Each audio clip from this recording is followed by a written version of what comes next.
A gente já evoluiu em muita coisa, mas eu acho que a gente precisa evoluir muito mais. Oi, eu sou Rodrigo Retica e esse aqui é o Arte Segunda. Se você gosta de arte, por favor, se inscreva aqui no canal, compartilhe esse vídeo com mais pessoas, não se esqueça de curtir e vamos espalhar arte aí por toda a internet. Hoje a gente vai falar aqui sobre uma artista chamada Lili Elbe.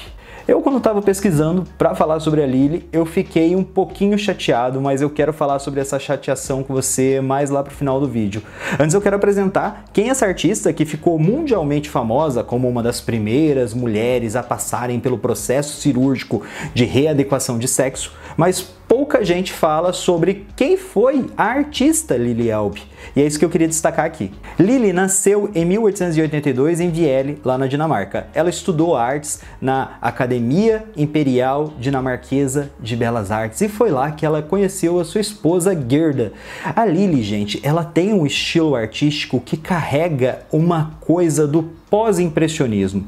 Ela viveu ali, mais ou menos na época dos pós-impressionistas, Van Gogh, Mensch, Gauguin, Cézanne. Então ela traz no seu estilo artístico um pouquinho daquela negação da naturalidade. Ela ficou muito famosa por suas pinturas de paisagem, mas é interessante quando a gente observa as pinturas de paisagem da Lili, a gente vê uma certa transgressão àquele estilo acadêmico. Apesar dela ter um destaque dentro da academia, a gente consegue ver ali que ela já aplicava uma paleta de cores um pouquinho mais saturada, flertando levemente com o fauvismo, com o expressionismo, e a gente consegue ver também nas paisagens, no estilo que ela constrói as suas paisagens, uma leve geometrização que a gente pode até dizer, né, que ela flerta com um Cézanne e uma desestruturação daquela perspectiva linear tradicional da academia.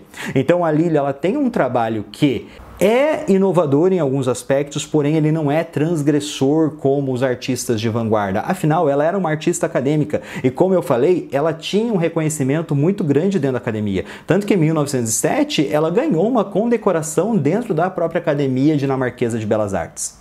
Acho legal a gente destacar também o trabalho da esposa dela, a Gerda Gottlieb, que tinha um estilo de ilustração muito característico ali da Art Deco, ou seja, com aquelas figuras muito sólidas, muito baseadas em padrões geométricos, uma organização quase rígida daquele espaço. Só que a Gerda, ela também se tornou muito famosa ali na Paris, principalmente dos anos 20, graças às suas ilustrações que retratavam mulheres lésbicas. Aliás, esse centro lésbico de Paris é bem interessante quando a gente pensa nessa sociedade entre guerras, onde você tinha um otimismo e uma euforia, uma vontade de viver muito grande. A Lili, inclusive, começou todo o seu processo de transição posando para a própria esposa. Havia tido uma falta lá num dos trabalhos da Gerda, né? Uma modelo tinha faltado e a Lili acabou se colocando ali naquela situação de modelo para Gerda. E daí ali ela começou a se ver extremamente confortável naquelas roupas femininas e ela começou a entender os seus próprios sentimentos, começou a entender até mesmo sua própria existência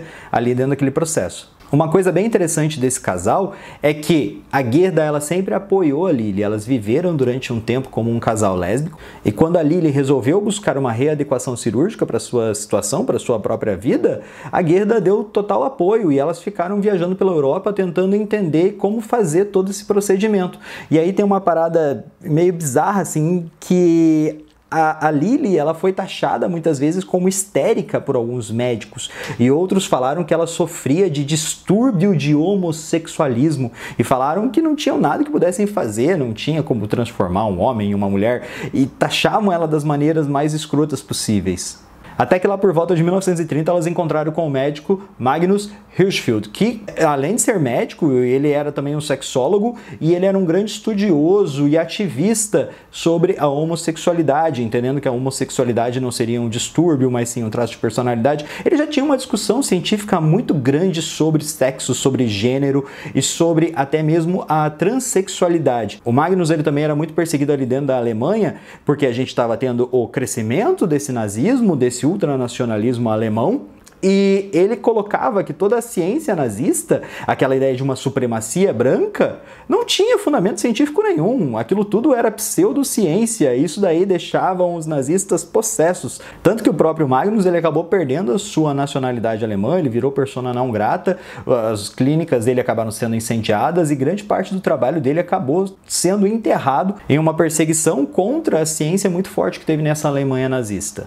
O processo de readequação de sexo da Lili foi ali pautado em 4 cirurgias e todo o dinheiro dessas cirurgias veio de exposições, veio de mostras de arte que ela e a Gerda organizaram. Então até mesmo nesse momento da vida aí, a arte acabou sendo uma coisa fundamental para a existência da Lili.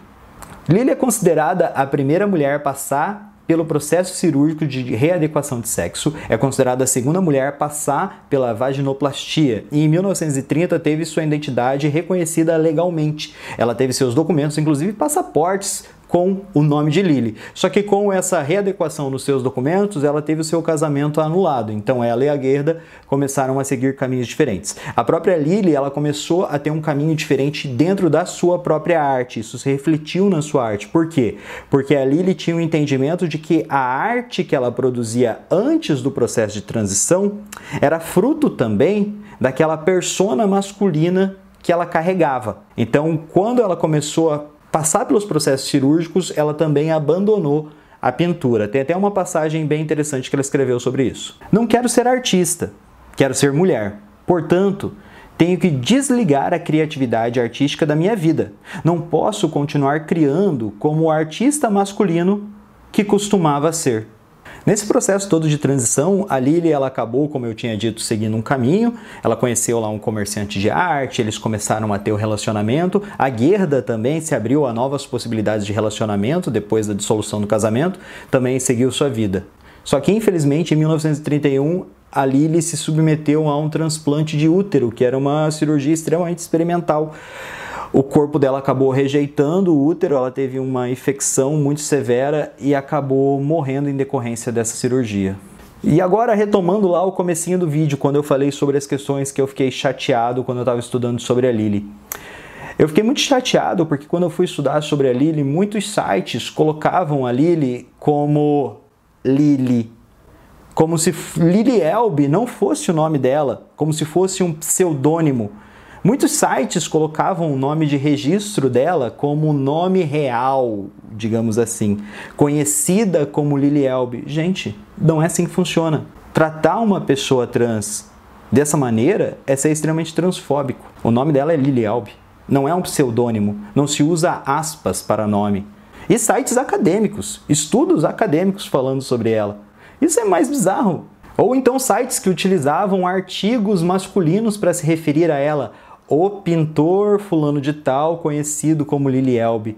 Isso é extremamente transfóbico, gente. A gente não pode deixar essa transfobia aparecer nesses pequenos gestos, porque essa transfobia intrínseca à nossa sociedade acaba gerando uma transfobia que é explícita nessa sociedade. O Brasil é o país que mais mata transexuais no mundo. A gente muito fala do radicalismo no Oriente Médio, mas a gente tem uma sociedade que é radical. Uma sociedade que mata as pessoas por elas não se adequarem à heteronormatividade que existe por aí, ou à cisnormatividade que existe por aí. Uma sociedade que nega emprego a pessoas trans. Uma sociedade que tenta negar a identidade dessas pessoas trans. Então a gente tem que estar atento, e não só no Brasil. Isso daí a gente tem que ficar atento no mundo todo. Porque a gente fala, a Europa é mais evoluído.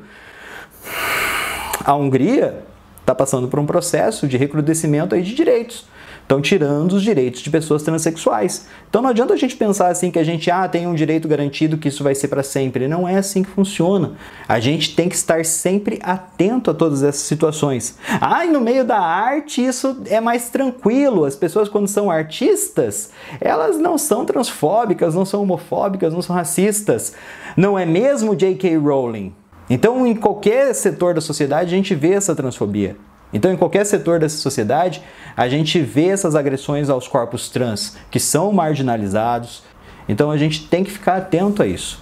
Tratar as pessoas com respeito, tratar as pessoas com dignidade, respeitar a identidade dessas pessoas. É o mínimo. Não custa nada. Você chama tanta gente aí pelo nome artístico. O que custa você chamar uma pessoa trans pelo nome que ela realmente tem, que não é um nome artístico, que não é um pseudônimo, que não é um apelido, é a identidade dela. A nossa identidade faz parte daquilo que a gente é. Ter isso respeitado é dar dignidade pra gente. Respeite as pessoas trans. Respeite a identidade das pessoas. Acho que a gente tem que evoluir muito ainda nesse caminho, nesse sentido, para ter uma sociedade realmente integrada. Mas essa mudança começa com a gente. Essa é a mensagem. Respeite as pessoas por aquilo que elas são. Tá bom? E se você tá vendo alguém tendo sua identidade desrespeitada, fale, se imponha. Acho que a gente tem que também educar as pessoas, porque às vezes as pessoas elas estão cometendo erros por pura ignorância, no sentido de não saber. Então quando a gente educa, quando a gente fala, quando a gente aponta o errado, a gente também está ajudando aquela pessoa ali a ser uma pessoa melhor. E tudo que a gente quer na vida é ser melhor, não é mesmo?